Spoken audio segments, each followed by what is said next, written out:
সহ্য করতে পারবো, আমার হাড়গুলো ভেঙ্গেও যদি চুরমার করে নেই এরপরেও আমি সবগুলা সহ্য করতে পারবো, এমনকি আমার শরীরের চামড়াও যদি ছিঁড়ে নেই এরপরেও আমি তা সহ্য করতে পারবো।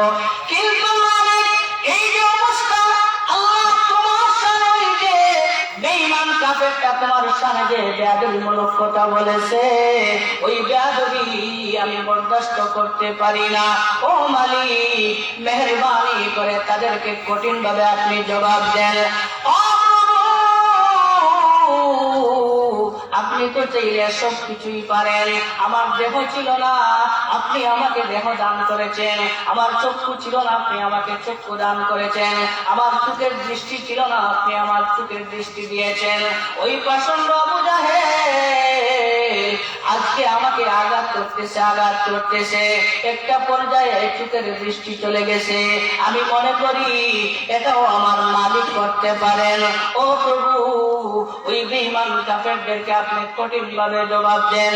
দ্বিতীয়বার মেহেরবানি করে আপনি আমার চোখের দৃষ্টিটা ফিরিয়ে দেন। আল্লাহর বান্দী নবীর সাহাবী হযরত জিন্নাহ রাদিয়াল্লাহু তাআলা আনহা দোয়া করতেছেন। দোয়া করতে করতে তিনি হাতটা মুছলেন। ওই হাতটা মোছার আগেই আমার আল্লাহ তার বান্দির চোখের দৃষ্টি ফিরিয়ে দিয়েছে। আল্লাহ রাসূল সাল্লাল্লাহু আলাইহি ওয়াসাল্লামের একজন মহিলা সাহাবিয়া, যিনি এত বৃদ্ধ ছিলেন, যেই বৃদ্ধ অবস্থায় তার শরীরে যে নির্যাতন সহ্য করার মতো এই শক্তি তার শরীরের মধ্যে ছিল না। এমন অবস্থায় তিনি ইসলাম গ্রহণ করেছেন। যখন ইসলাম গ্রহণ করেছেন, এই ইসলাম গ্রহণের কথা দুনিয়ার বেঈমান কাফের নাস্তিক মুরতাদেরা কখনোই বরদাস্ত করতে পারে না।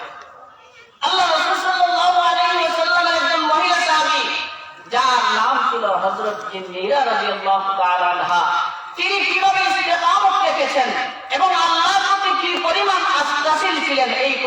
ওই মহিলা ছিলেন বৃদ্ধা এবং তিনি ছিলেন বেঈমান কাফেরদের সবচেয়ে বড় লিডার আবু জেহেল, পাষণ্ড আবু জাহেলের সেবিকা ছিলেন।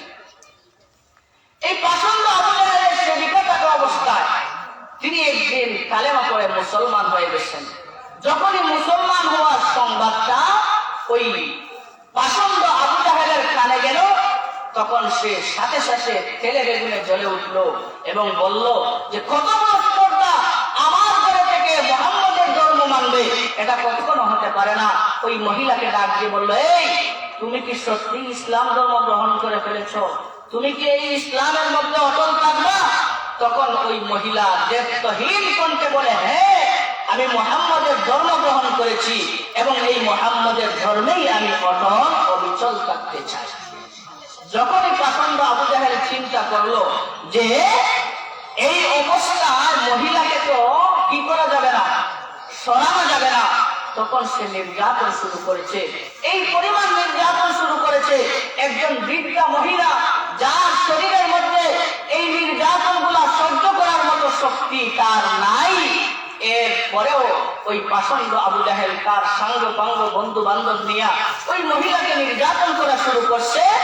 এই নির্যাতন করতে করতে একটা সময় যখন দেখছে যে এই মহিলাটা একেবারেই নড়ে না, এত পরিমাণ নির্যাতন করার পরেও নড়ে না, তখন সে মাথায় প্রচন্ড ভাবে এমন ভাবে আঘাত করছে, আঘাত করার সাথে সাথে ওই বৃদ্ধা মহিলা নবীর সাহাবিয়া সাথে সাথে তার দৃষ্টিশক্তি হারিয়ে যায়। দৃষ্টিশক্তি হারিয়ে যাওয়ার পরে ওই মহিলা এখনো কোনো কথা বলে না, কথাটা বুঝার চেষ্টা করবেন, এখনো কোনো কথা বলছে না। তখন আবু জাহেল এবং তার সাঙ্গ পাঙ্গ সবাই মিলে বলতেছে যে দেখছো আমাদের প্রতিমাদের ইবাদত না করার কারণে, প্রতিমা থেকে মুখ ফিরিয়ে নেওয়ার কারণে আজকে তার এই অবস্থা। আমার উপাস্যরা তার চোখের দৃষ্টি কেড়ে নিয়েছে। নাউযুবিল্লাহি মিন যালিক। চোখের দৃষ্টি দেওয়া না দেওয়া তার মালিককে আল্লাহ। ওই আবু জাহেল বলতেছে যে দেখছো আমাদের উপাস্যদেরকে ভোলার কারণে আজকে আমাদের উপাস্যরা তার চোখের দৃষ্টি সাথে সাথে কেড়ে নিয়েছে। ওই মহিলা তখন আর বরদাস্ত করতে পারে না যে এত বড় স্পর্ধা আমার আল্লাহ সম্পর্কে এমন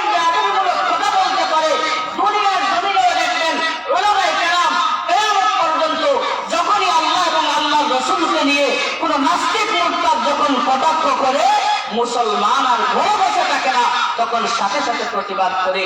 ওই মহিলা তিনি ছিলেন বৃদ্ধ একজন মহিলা, তিনি কি করবেন যে আমার আল্লাহর সামনে বেয়াদবি করতেছে, তিনি সাথে সাথে তার কামরায় চলে গেলেন। কামরায় চলে গিয়ে নামাজের মধ্যে সিজদায় করে আল্লাহর কাছে দোয়া করতে লাগলেন।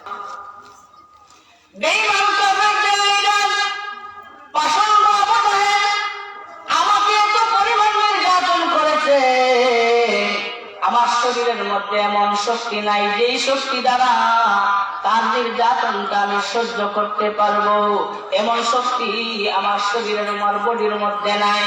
বেঈমান আবু জেহেল আমাকে নির্যাতন করেছে ও মালিক, কিন্তু আমি কোনো কথা বলি নাই। ওই যে প্রচন্ড আবু জেহেল আমাকে তো নির্যাতন করলো, কোনো কথা বলি নাই, কিন্তু যখনই আপনার সামনে বেয়াদবিমূলক কথা বলেছে, ও মালিক বলুন আমি কেমনে সহ্য করি, আপনার সামনে ওই বেয়াদবিমূলক কথা আমি সহ্য করতে পারবো না। আল্লাহ নবীর সাহাবিয়া হযরত জিন্নাহ রাদিয়াল্লাহু তাআলা বলেন, মালিক সব কিছু আমি সহ্য করতে পারবো, আমার হাড়গুলো ভেঙ্গেও যদি চুরমার করে নেয় এরপরেও আমি সবগুলা সহ্য করতে পারবো, এমনকি আমার শরীরের চামড়াও যদি ছিঁড়ে নেয় এরপরেও আমি তা সহ্য করতে পারবো। কিন্তু মালিক এই যে অবস্থা, আল্লাহ তোমার সামনে ওই যে বেঈমান কাফেরটা তোমার সামনে যে বেয়াদবিমূলক কথা বলেছে, ওই বেয়াদবি আমি বরদাস্ত করতে পারি না। ও মালিক মেহেরবানি করে তাদেরকে কঠিন ভাবে আপনি জবাব দেন।